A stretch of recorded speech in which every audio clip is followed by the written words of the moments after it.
sir, good morning. Heavy experimental.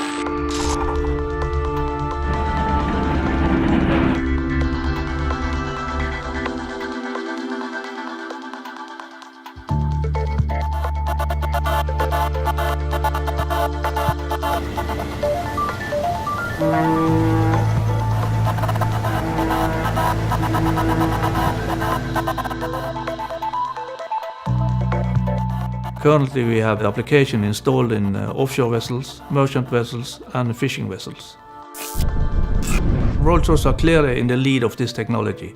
We are offering permanent magnet azimuth thrusters and winch systems into the market now, and none of our competitors are close to doing such a thing. We are confident that this technology will take Rolls-Royce further ahead and keep us in the front when it comes to marine propulsion systems.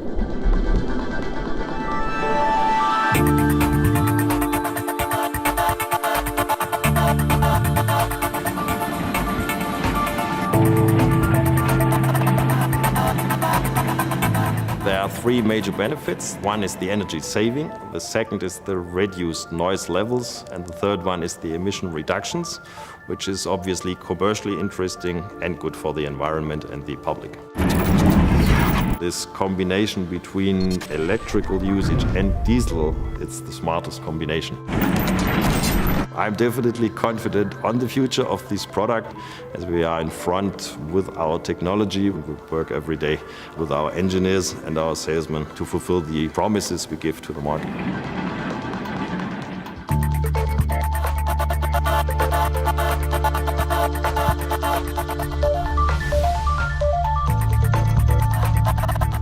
The Trent 1010 is a very important product. It will bring new technologies, new capability and new efficiencies to the Trent 1000 lineup.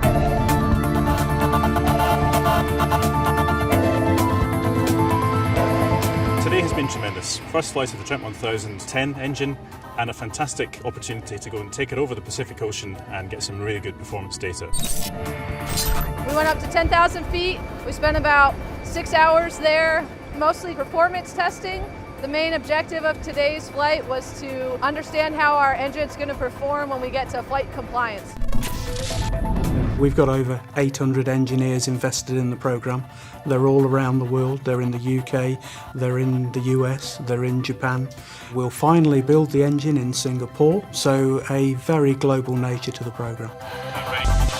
The reason we spend over £1 billion a year in Rolls-Royce on R&D is to ensure that we maintain our position in the market. That will secure the future for Rolls-Royce.